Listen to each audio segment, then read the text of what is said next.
नमस्कार, मैं हूँ राजकुमार। तो आज हम बात करने वाले हैं इंग्लैंड की पाउंड के ऊपर, जो पाउंड की बहुत बुरी तरीके से पिटाई हो रही है। यानी पाउंड बहुत तेज़ी से नीचे गिर रहा है, अभी डॉलर के बराबर आ गया वो। आखिर वो हो क्यों रहा है? तो आपने एक नाम सुना होगा, ऋषि सुनक। अरे वही जो इंग्लैंड की पीएम की रेस में थे। लगभग वो पीएम बनने वाले ही थे, लेकिन उनकी इंडियन ओरिजिन होने की वजह से, रेसिज्म की वजह से, रंग की वजह से वो पीएम नहीं बन पाए। कहीं ना कहीं ये तो है अभी भी। और दूसरी बात है, लीज ट्रेस जो है वो पीएम बन गई। लीज ट्रेस की नीतियों की वजह से इंग्लैंड की फॉरेन एक्सचेंज रिजर्व्स बहुत तेज़ी से कम हो रहा है, और पाउंड जो है बहुत तेज़ी से नीचे गिर रहा है। वो उनकी एक नीति है, ट्रिकल डाउन इकोनॉमिक्स। इसका मतलब क्या होता है? ट्रिकल डाउन इकोनॉमिक्स ये होता है, जो अमीर लोग हैं उनको टैक्स में छूट देना, जो कॉरपोरेट्स हैं उनको टैक्स में छूट देना। और वो लोग सोचते हैं कि जो अमीर लोगों के पास पैसा बच के आएगा वो टैक्स से, कॉर्पोरेट्स के पास जो पैसा बच के आएगा वो पैसा वो फिर इन्वेस्ट करेंगे। यानी कोई नया फैक्ट्री अगर खोलता है तो वहाँ पे फिर से जो लोअर क्लास लोग हैं या मिडिल क्लास लोग हैं उनको जॉब मिलेगी, और फिर से हमारी जीडीपी, मतलब हमारी जीडीपी में वो लोग कंट्रीब्यूट करेंगे, हमारी जीडीपी फिर से अच्छी होगी। सरकार ने अमीरों को टैक्स में तो छूट दे दिया, और अमीर लोग जो हैं वो भाई साहब पैसे बचा के वो पैसे होल्ड कर लिए हैं। वो पैसा कहीं कोई पनामा अकाउंट में डाल दिया, कोई स्विस अकाउंट में डाल दिया, या कोई और कंट्री की अपने अकाउंट खोल के वहाँ पे डाल दिया है। वो पैसा इन्वेस्ट नहीं कर रहा है। तो इसीलिए ये कंडीशन अभी आ गया है यूके की। पाउंड अभी डॉलर के बराबर आ गया है। कुछ दिन देखोगे आप डॉलर के नीचे जाएगा पाउंड। ये हिस्ट्री में पहली बार हो रहा है।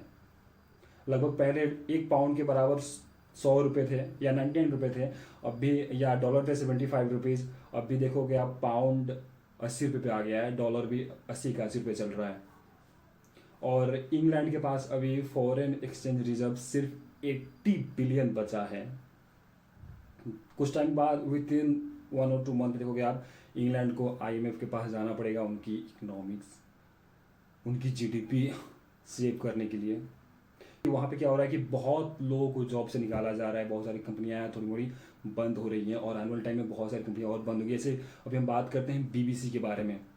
बीबीसी, ब्रिटिश ब्रॉडकास्टिंग कॉरपोरेशन, ये दुनिया की पहली नेशनल ब्रॉडकास्टर है, जो बी फ्रैंकली जो इंग्लैंड की रॉयल फैमिली है उससे उसको बिलोंग करता है ये। मतलब वो उनके फेवर में ही ज़्यादातर बातें होती हैं। उनको मतलब पॉलिश करके दिखाया जाता है कि वो, ताकि उनको लोग अच्छा माने, उनकी लोग कहीं कहीं इन्फ्लुएंस मतलब उनका भी बना रहे। ताकि इंग्लैंड की फॉरेन एक्सचेंज रिजर्व धड़ल्ले से नीचे गिर रहा है, उनके पास पैसों की बहुत कमी आ गई है।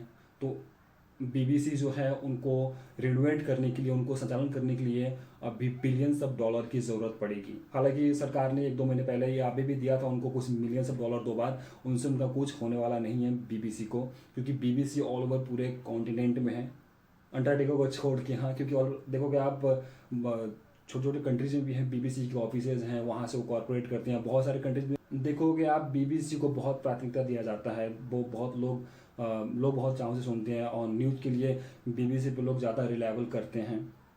तो बीबीसी भैया इंग्लैंड की गवर्नमेंट के पास जाती है और बोलती है हमको बिलियंस ऑफ डॉलर दे दो, हमको रेनोवेट करने के लिए पैसे हमारे पास नहीं है संचालन करने के लिए। तो वो बोली हमारे तो जीडीपी बहुत, हमारी जो फॉरेन एक्सचेंज जब बहुत धड़ल्ले से गिर रहा है, अभी हमारे पास पैसों की फंड की बहुत कमी है, तो हम अभी आपको दोबारा हेल्प नहीं कर पाएंगे। तो इस बीबीसी 1000 एम्प्लॉय को कटअप किया, यानी कि निकालने वाले हैं। और इन फ्यूचर बहुत सारे एम्प्लॉय को वो निकालेंगे, ऐसा लगता है। और बहुत सारे कंट्रीज़ में उनकी जो ऑफिसेज हैं वहाँ पे देखोगे आप शटडाउन बंद होंगे, या तो सेवाएं लिमिट कर दी जाएंगी। कि एक ख़ास बात ये है, अगर कोई कंट्री में राइट विंग की सरकार है तो वो सरकार की वो बुराई करना स्टार्ट कर देती हैं। वो सरकार की बहुत कम मात्रा में, मतलब उनके कामों को भी अच्छे से वो दिखाती नहीं है। अगर राइट विंग सरकार है कोई कंट्री में, तो जैसे यहाँ पे लोग इंडिया में मोदी गवर्नमेंट है, राइट विंग है, तो यहाँ पे देखोगे गवर्नमेंट की बहुत आलोचना करती है। खैर इंडिया का एक डेमोक्रेसी है, और चाइना में चाइनीज गवर्नमेंट को उन्होंने बहुत मतलब सुनाया था कुछ, तो वहाँ पे देखो विद इन मंथ बीबीसी को वहाँ पे बैन कर दिया था चाइना में।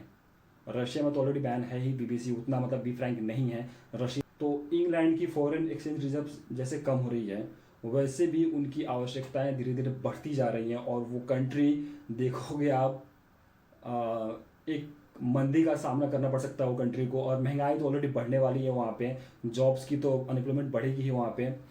हीट वेव आया था पूरे यूरोप में, तो हीट वेव से क्या हुआ कि वहाँ की जो इंफ्रास्ट्रक्चर्स हैं, रोड्स हैं, बिल्डिंग्स हैं, उनको फिर से बनाने पड़ेंगे, क्योंकि जो अभी टेम्परेचर थी 40+, उनके अकॉर्डिंग वो डेवलपमेंट नहीं की गई थी। तो अभी वो डेवलपमेंट सारे रोड्स, बिल्डिंग्स उनके अकॉर्डिंग डेवलप करनी पड़ेगी उनको। तो इसके लिए भी उनको फंड की ज़रूरत है। और अभी उनके टेंशन है चाइना के साथ उनकी, और अभी उनको आर्मी को अपनी एक्सपेंड करना है, तो उनके लिए भी उनको बिलियंस ऑफ डॉलर की ज़रूरत पड़ेगी। अभी रशिया और यूक्रेन की वॉर में यूक्रेन को इंग्लैंड ने बहुत विपन हाथ हथियार दिए थे, उसकी वजह से वहाँ पे भी देखोगे आप, एक जो आर्मी की वेपन्स है वहाँ पे भी कमी है। तो उनको खरीदने के लिए भी वहाँ पे उनको, या बनाने के लिए भी, मैन्युफैक्चर करने के लिए भी बिलियंस ऑफ डॉलर की ज़रूरत पड़ने वाली है। अगर ऐसी हालत रही तो देखोगे आप, उनकी आर्मी की जो संख्या है, नंबर्स है, वो भी आई थिंक वो लोग कम करेंगे। मंथ अगर ऐसे ही चलता रहा तो विद इन 2 और 3 मंथ वो लोग IMF के पास जबे करेंगे और उनसे हेल्प मांगेंगे उनकी फॉरेन एक्सचेंज रिजर्व्स और GDP बचाने के लिए। अभी फिलहाल तो वो 5वें नंबर पे, 6ठे नंबर पे आ गई है, नहीं 5वें पे आ गई है शायद। इंडिया उससे एक स्टेप आगे आ गया है। तो अब से भी कुछ आता है अपडेट तो मैं आपको अपडेट करते रहूँगा। जब के लिए धन्यवाद। और